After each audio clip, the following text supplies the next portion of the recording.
Next case is Adam Royale versus Malika Agdagba. Yes, Your Honor. I'm Adonis Royal. All right. So, Mr. Royale, you're appearing pro se. Miss Malika Agdagba, Mr. Alonzo Nelson is in court in the courtroom on behalf of Miss Agdagba. And so, sir, you are suing for fraud. At this time, sir, I'm going to ask you to go ahead and tell me what is the basis of your suit for fraud.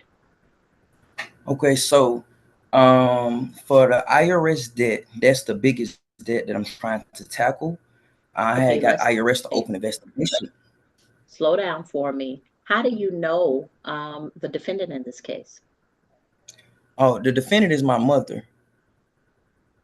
Okay, all right, that makes it a little bit clearer. And you are suing Because she admitted to opening a business in my name, like using my social security number in order to collect the funds. She admitted to it on email, and I attached those documents. And I was trying to get it appeared to the IRS as if I was in a different like tax bracket, as if I received so much income, but it was never me.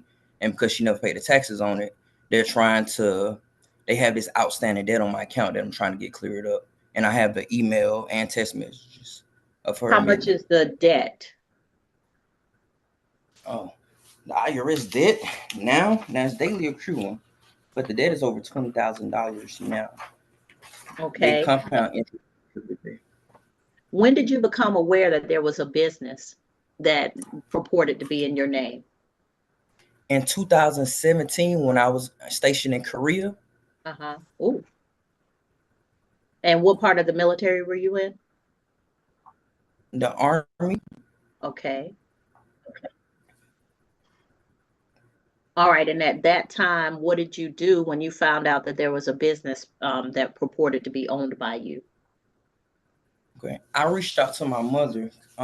It was other things that appeared first. It was like rims and other things started appearing on my credit, and people started contacting me.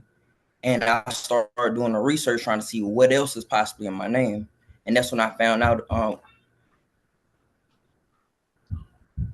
when my tax refund didn't come on time, and I contacted the IRS. I say, "Hey, where that?" They say you, and they sent me the transcript stating how much money that they was trying to say that I was collecting every month and how the total came up to what it was.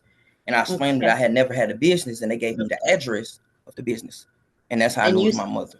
so when you say the IRS, did you mean like a PPP loan that they were giving out during the pandemic, or was it something else? Because was you're saying the IRS is saying you collected a lot of money. Okay, it wasn't from the PPP or SBA. It was from her.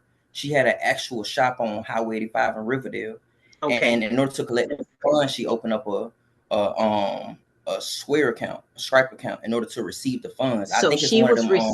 receiving funds um, through the business. So the business was operating and taxes were not being paid on the purchases made and the income from the business.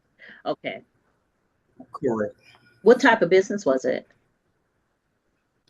Clothing boutique with like a woman clothing boutique with like purses and clothes. Okay. All right. And did you at any point file something with your with any of the credit bureaus to indicate that you had an issue with someone using your identity? Yes. With all three credit bureaus, the Federal Trade Commission, Square, and Stripe, since those are two appended agencies that be collecting people on funds. I wasn't sure which Mhm. one it was, so I filed a report with both of those.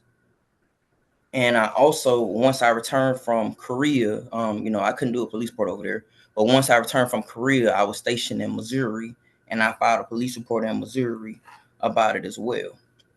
Okay. And I don't think of anything else. So credit bureaus, trade commission, police report. All right. All right. Is there anything else you want to tell me? In addition, recently I just repaired one of my old phones. I also have voice recordings as well too, that stating that she did it and she would like to fix it.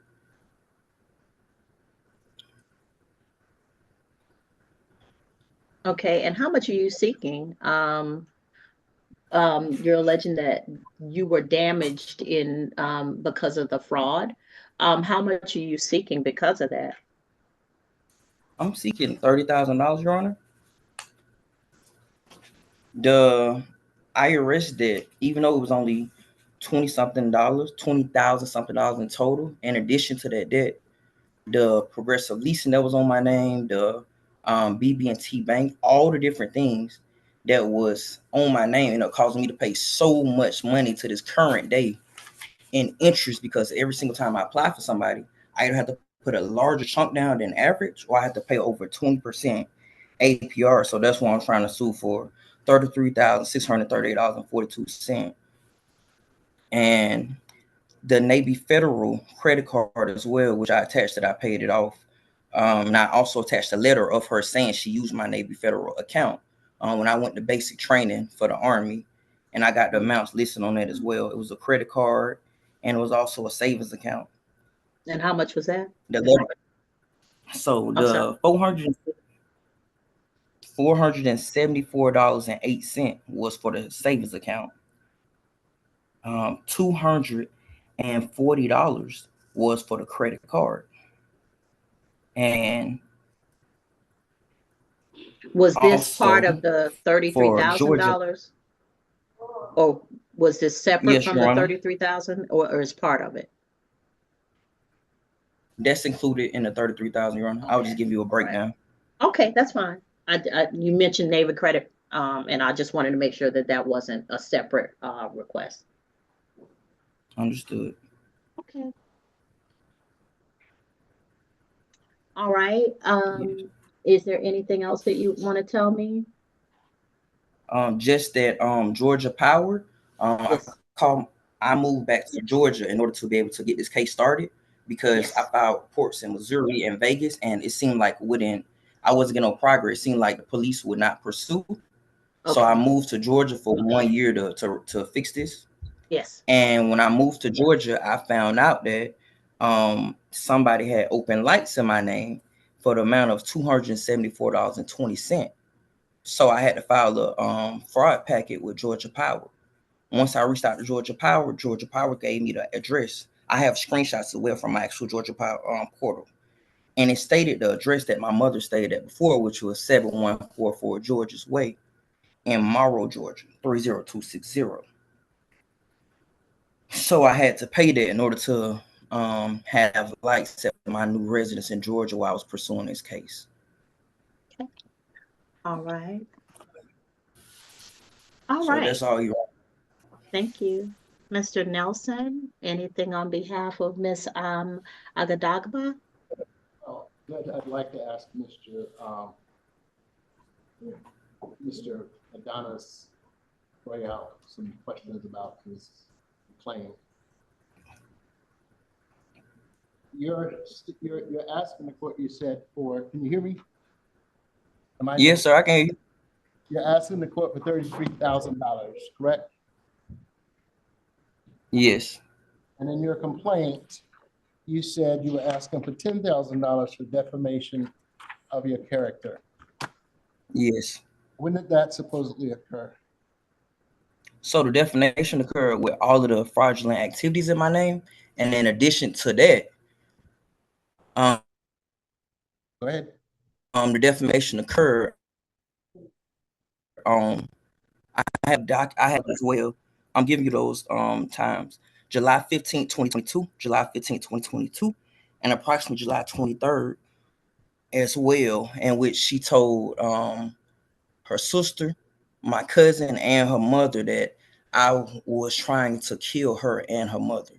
Well, you make no mention of any of those things in your complaint. Your complaint strictly about money that you claim she caused you to have to spend. Is that not so?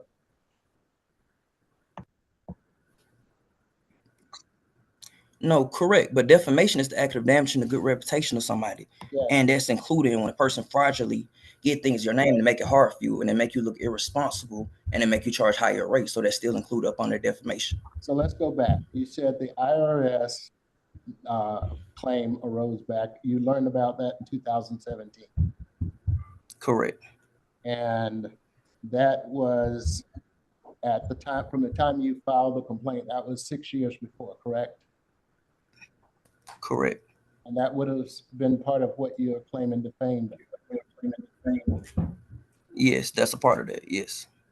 And then you said that the Georgia's Way document, when was that? When was service provided? I believe your document shows that service was provided in 2016. Yes, for that address from 8/9/16 to 11/10/16. And did you live at Georgia's Way in 2016? In 2016, temporarily, yes, but I was homeless, so my mother allowed me to stay there for a little bit of time. And did your mother live there with you? Yes, it was her house. Okay, and you used the power that was provided at that location? Yes. So, and you didn't pay any bills for that power at that location, correct? Say that one more time, sir. You didn't pay the Georgia Power bills at the Georgia's Way location, Correct. but you lived there. Temporarily, when I was homeless, I was staying with my mother. But And yes, when when Georgia Power contacted you, you filed an affidavit that said that you didn't live at that address, or you didn't open that account, correct? no, I let them know that I did not give anybody permission to open service at that address. And I let them know what was my address, my last current Georgia address, which was 235 Roberts Drive, apartment 5G in Riverdale, Georgia. And you didn't pay that bill to Georgia Power, correct? I did pay the bill in Georgia Power, as I told you, Your Honor. Any proof that you paid that bill? I do. I have the screenshots right here from the portal, and it explains when did they first tell me, and I also have proof of them actually saying where did it come from, which was that 7144. Now let's. But that's the affidavit that you attached to your complaint is dated 2022, correct? Yes, the affidavit to Georgia Power. Yes. Correct. And you were living at, I suppose, at Westlake Avenue at that time? Correct. And when did you pay the Georgia Power bill? Okay, so as soon as I moved into that address, I could pull up the screenshots for you to see. As soon as I moved to the address, I had to pay it. I paid it in increments. Initially, I had to pay a $65 fee in order to move in. I had to pay $30 additional fee to move in, and after that, Georgia Power let me know that I had a previous balance, and they attached it onto that. So I have the proof of all my payments for that year. And that started in 2020. When did you move to Westlake? That started in 2022. Okay. I can give you a definite date if you would like. Well, Georgia Power will back it. I would very much like a definite date, but I can come back in a minute. Well, let's get the definite date. I don't like to come back. That's chewing my cabbage twice. All right, Judge. What was the date that you paid the Georgia Power bill? Okay, no problem.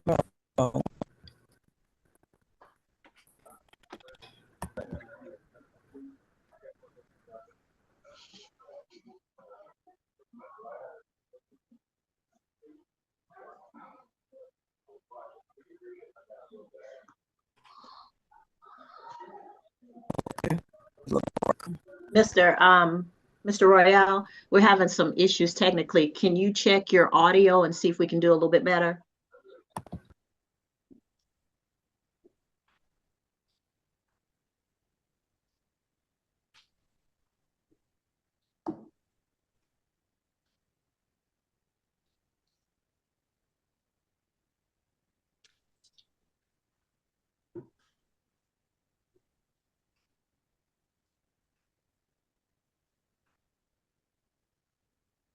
You still there?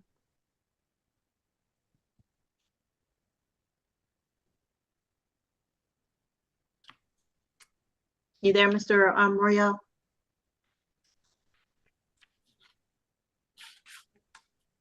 Okay, now you're muted. Sometimes when you touch the icon for the little old-fashioned microphone, sometimes when you do that, there's a little upside down arrow. When you click on that, it'll give you the opportunity, you're screen sharing now, but the arrow will give you opportunity to change your audio channels so we make it better hearing, better reception. Okay, so I don't need you screen sharing right now. Check your audio.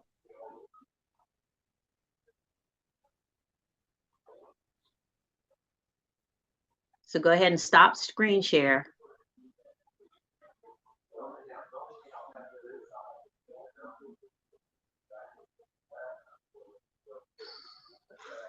There you go.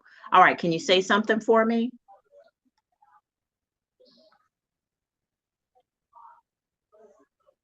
Mr. Royale? So when you see the little old-fashioned microphone, what you doing? So are you using a computer or a telephone? If you're using a computer, give me a thumbs up. Okay. So where at the bottom of the computer screen, you should, when you move your cursor, if you exit full view, at the bottom of your computer screen, you should see something that looks like an old-fashioned microphone. And right next to it is an upside down is an arrow pointing up. Click on that. When you click on that, then it'll allow you to test your audio. Okay, so it'll say select a microphone.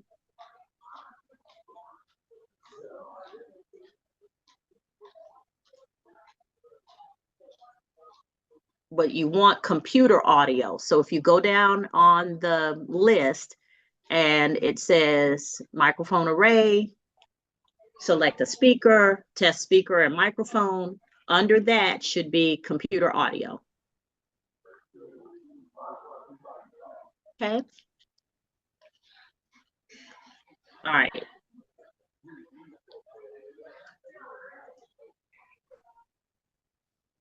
Okay, still can't hear you. I was hearing you better before. So the other option is you can log on from your phone,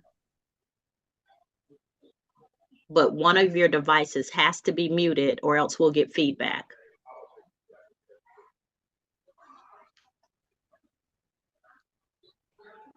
I still can't hear you. You can do the same log on from your phone. Ask for computer audio.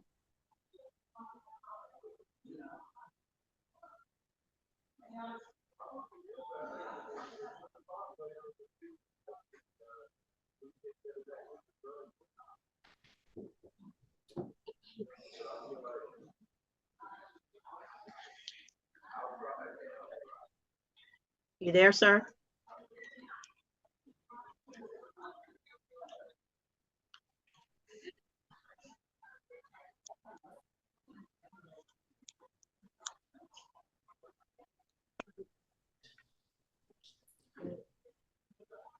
Okay, did you turn your phone on? Did you join by phone?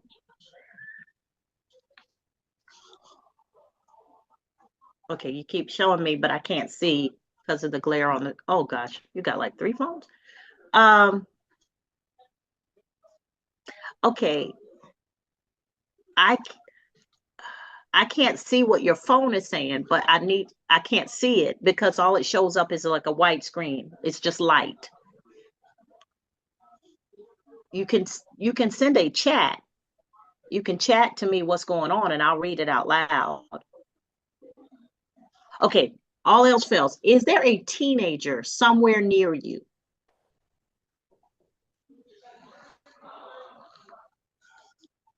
Mr. Nelson, that's the best tech support I've ever heard of. So, I mean, yeah, it's funny, but it works. Well, I've been, Somebody in their 20s, 19, 18, 16, any of the teens.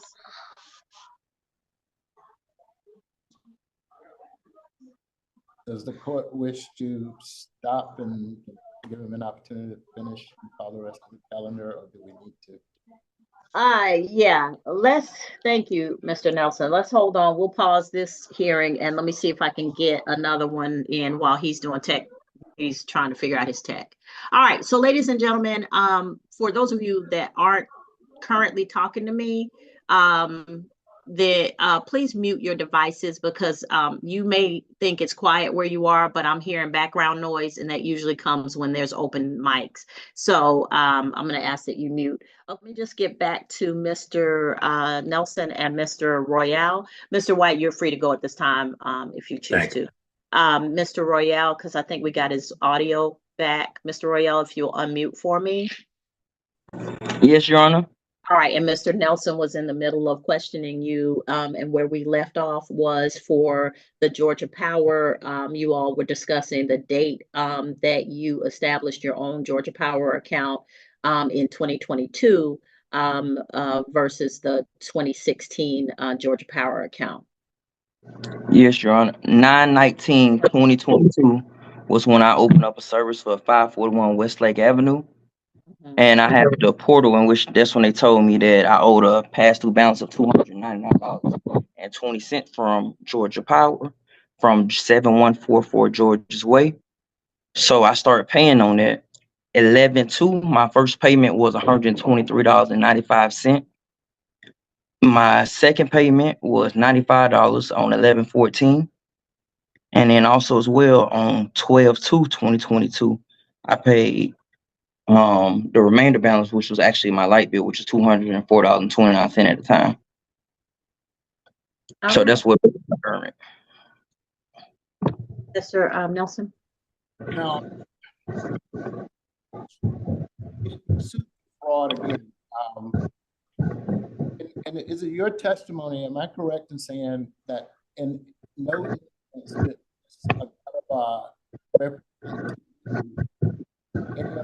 Okay, Mr. Nelson, I'm losing you. Deputy, can you troubleshoot the audio for me?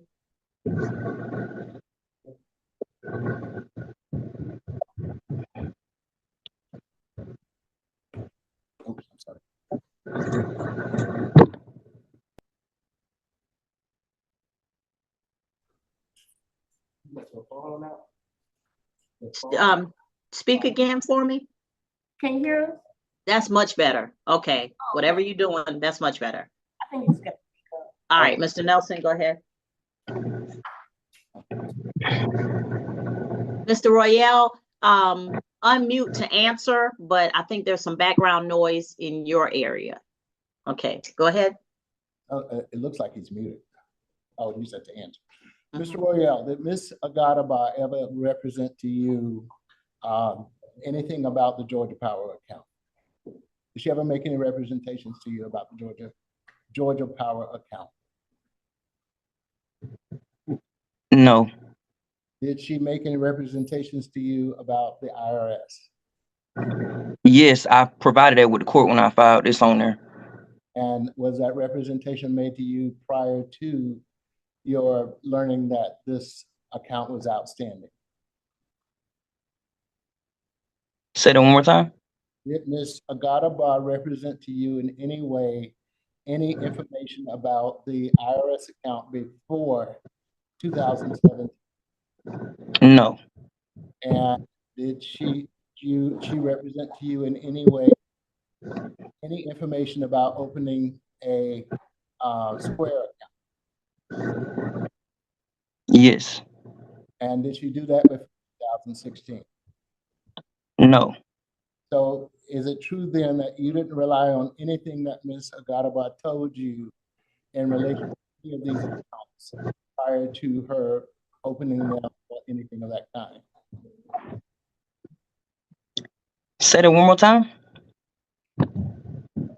It's true then that Ms. Agadaba never made any representations to you about the accounts before opening them or exercising control over whatever she was doing with them? Correct. She never told me anything about them. She just wanted to do them on her own. And you've testified that you learned about the IRS account in 2017. Yes, correct. And have you paid the IRS? No, So, they take theirs up front. So every tax return, they take some off. They take some off. so you have not paid the IRS the money. Correct. Well, now that wasn't his response, Mr. Nelson. He said every tax return, they take some out. So in effect, if that was his money, then, and they're taking it out, he has paid. What, do you know what they've been taking out, Mr. Royale? No, Your Honor. I can log to my portal in which it'll show me like some of the payments that they take out, and it don't go back that far. And then what I can pull up, the reason why the balance is so high, because they say I'm still paying the interest because the balance is so high. So that's why it looked like the total isn't coming down. That's how the lady explained it to me yesterday. Okay, but have you in any way figured out how much money of what you are entitled to as a refund that they're taking out to service this debt? No, Your Honor. I don't have the exact.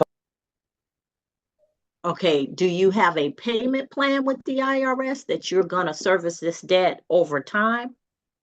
No, Your Honor. I opened up investigation with the Taxpayer Advocate Service, and once I opened up the investigation, once I gave them documentation, they told me that I need to pursue this in court. And then they say after I get out pursuing this to court, basically email all the paperwork into Fresno, California, their office, and then they say they will go for there once they see that I'm actually actively pursuing it. Despite me giving them the police report and things like that, they want to actually see I'm serious about it. And then they say it should be possible for me to get everything that they have took from me. But let me ask you this. So they have made some representation somewhere that some of what they've retained of a tax return is used for this debt?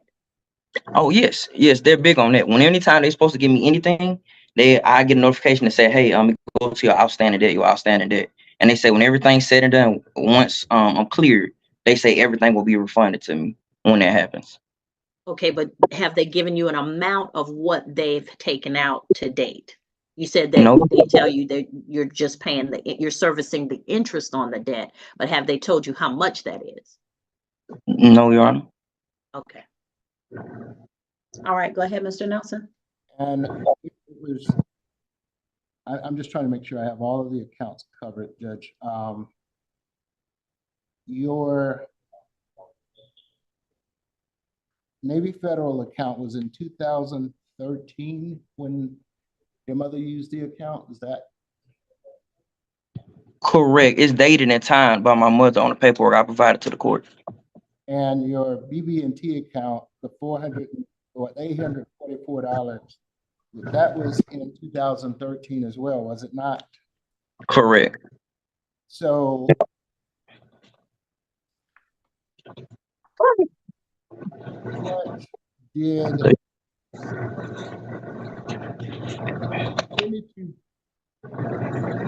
Mute for me, Mr. Royale. Okay. when did you go to South Korea? 2017.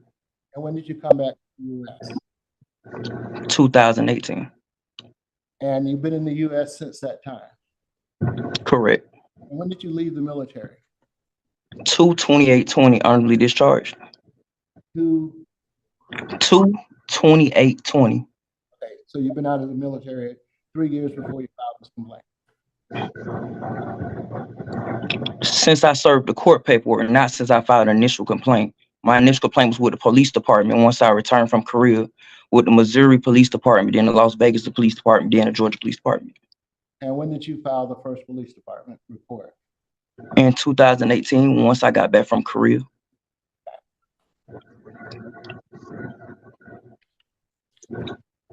Have you paid BB&T?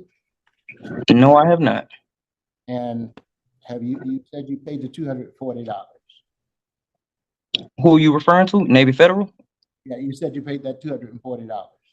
Yes, the credit card. Yes, correct. And do you still have that account? I don't have access to my Navy Federal account due to the rest of the outstanding balance.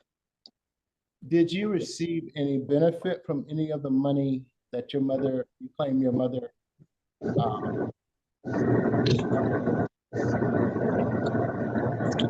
You said, did I receive any benefit from any of the money that she did? That you claim she fraudulently got in your name? I haven't got any benefit from any of the money that she admitted she fraudulently claimed. None whatsoever.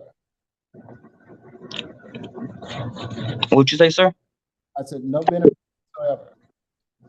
Correct.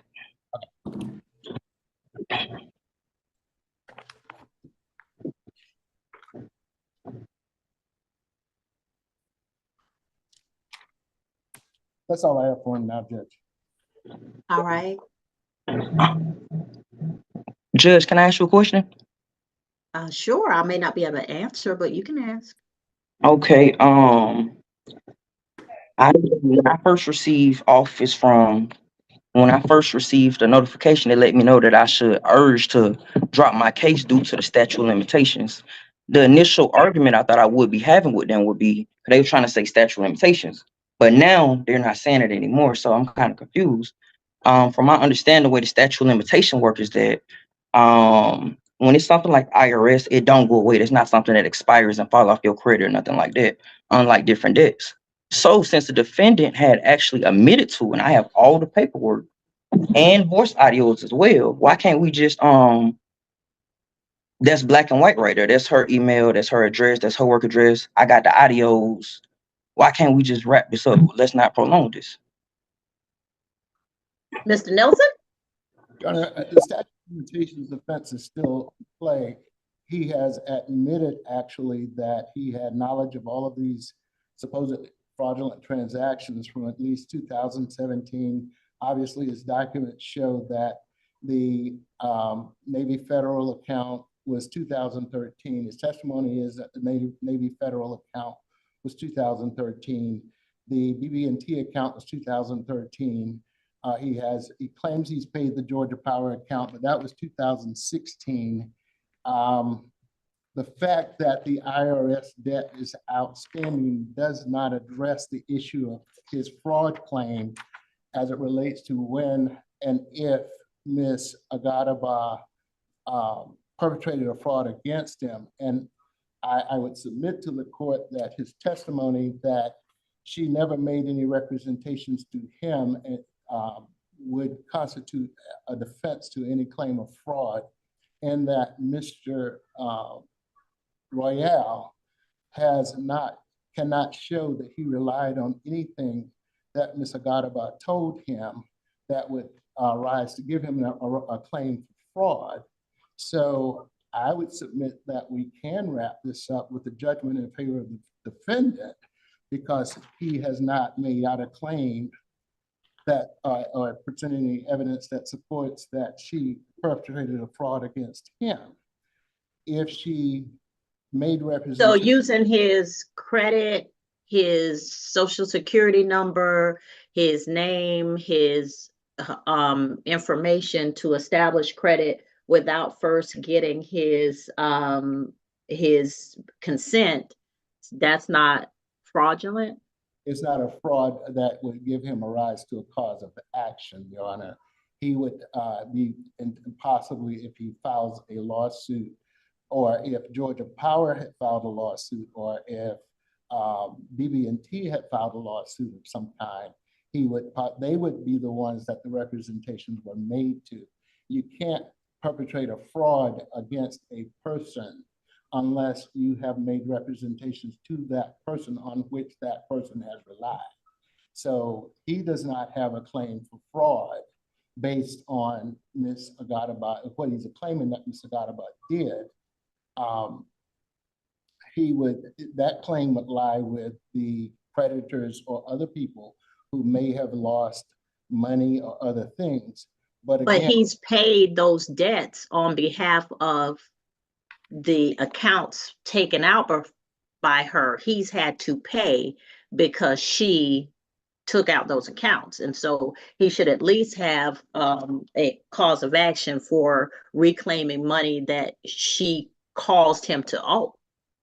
Judge, he claims that he has paid. And if you look at the timeline, I would submit to the court that the statute of limitations that run even on those claims. So if he Well, he was an active service member. Is there any relief for him under the Service Member Civil Relief Act? Because if you're away serving the country and somebody uses your information to perpetrate, to establish fraudulent accounts, and whether he relied on her saying something or not, the accounts are undeniably fraudulent because somebody relied on her information to establish these accounts and to use them to use his credit. So he was in the service of the country at the time, and there should be some form of protection under the Service Members Civil Relief Act to keep him from having to come back to destroyed credit and mounting debts. he was not deployed outside of the country, and he was in the country from 2018 forward, Judge. He was out of the country from 2017 to 2018, and he's argued here today it was 2017 when he discovered that his credit was being fraudulently used. And when he came back into the country in 2018, if you want to give him relief under the Sailors and Soldiers Relief Act, his statute would have still began to run at that point in time. He would not have been just because he's active military does not give him, you don't have to do anything ever. When he was deployed in Korea, that may be the only period. So the ongoing debt with the IRS is, so what you're saying is that because he waited until he got back into the country to file police reports and to pursue this cause of action, that his mother gets away with basically stripping him of his credit and money because he was away in the military and he reacted in the way that he knew, the only way he knew to react when he got back. I submit to you that he is not entitled to recover. He has testified that he has not paid the IRS debt, so he is. But no, that's not what he said, Mr. Nelson, and we're not going to continue to say that he's not paying. If they're taking money out of his returns, he's paying. If they're sending him information and he's paying even incrementally, he's paying, and the debt still hangs over his head. So you want the court to say, well, you know, he hasn't incurred any damage because he's not paying, and because, you know, he waited too late to address something because he was overseas while she did it. But he has an active IRS debt that with interest mounting that she caused, and he also didn't agree to have any of this happen to him. But you're saying that because he's making payments or they're taking the money for him periodically, that he's not entitled to any recovery? I am saying that he's not entitled to recover on a claim of fraud because, Your Honor, she made no representations to him, number one. Well, he is entitled to recover on a claim of defamation. Well, he's not entitled to recover on that because there's a 1-year statute of limitations on defamation claims. And that statute of limitations starts to run even if he doesn't know that the claim is out there. So that long expired as well. So he has no claim on defamation because it's been, at least 6 years before he filed the claim, that he would have known about the claims arising. But even if he did not know about the claim, the statute still starts to run from the time that the claim would have arisen to begin with. So there's no defamation claim. There's a statute of limitations issue there as well, Judge. And so So the fact is, I'm horrified, but you're arguing that there's nothing I can do for the fact that his mother totally stripped him financially. Judge, I don't think there's anything any relief you can grant him on any of these claims due to the expiration of the statutes of limitations on all of these claims. And unless and until, I mean, I don't know how to address the IRS claim from the standpoint of whether or not he has to pay it or whether or not he does. Well, he's already given testimony that he's paying it. They're taking it. But he hasn't given us any testimony as to what he has paid, first of all. And giving him, you can't give him a judgment for the entire amount because he hasn't paid the entire amount. And again, we are talking about something that was 6 years.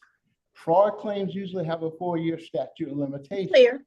So when he got here in 2018, if you exclude the 2017 period when he was out of the country, when he got back in 2018, somebody, if he was going to file a lawsuit, he should have filed it before 2022.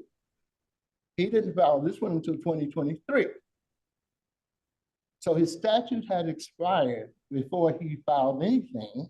And again, he has not shown that he relied on any representation from his mother to him that caused him to suffer any kind of fraudulent damage or damage from her alleged fraud is what I should say. So I think he has failed on all counts. The statute of limitations clearly has expired on all of these claims.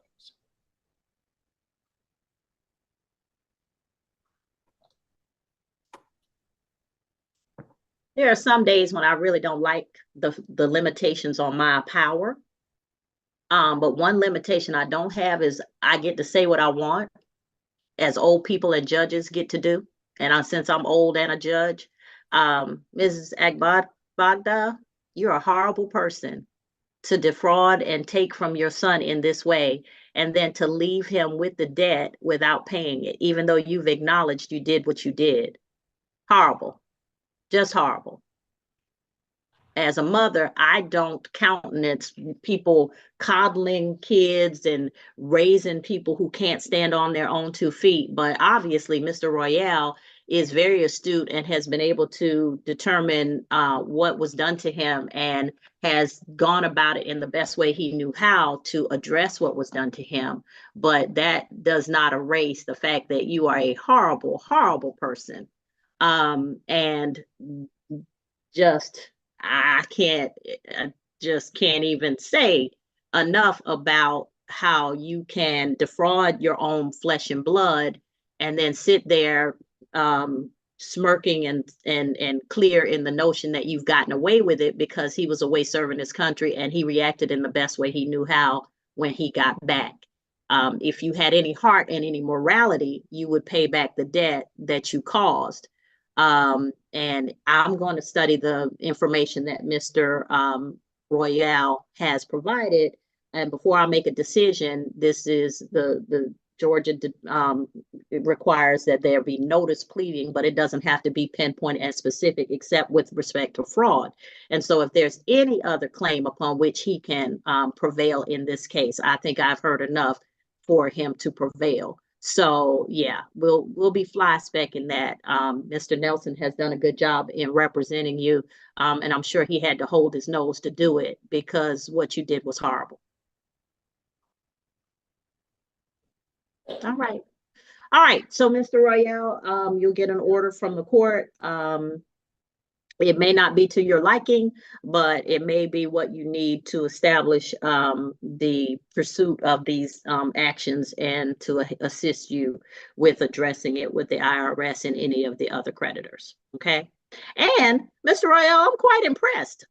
Most of the time, you know, if somebody's pro se, they are not as prepared as you will have been. And so you might want to consider going to law school, Mr. Royale. Thank you, Your Honor. Thank you. My wife was actually looking into law school, so even when I was in the military, she helped me with my cases. And well, then she needs to go. I mean, it's never too late. Trust me. Thank you, Your Honor. And I don't know if you can I don't even know if I can use them or not, but I have actual voice recorded conversations that we done had. Yeah, the I only reason that those don't help is because of the statute of limitations. And so I'm sure you have them, but that might help you with the criminal matters. It not so much with the civil, but you can present to the police or to, because it's IRS involved, maybe federal authorities, what information you have. And so that may result in something with respect to a criminal investigation. understood. Thank you, Your Honor. All right, thank you. Long time no see, Mr. Nelson. Thank you so much for your appearance, sir. Thank you, Your Honor. All right, you're free to go at this time. I'll get you an order out.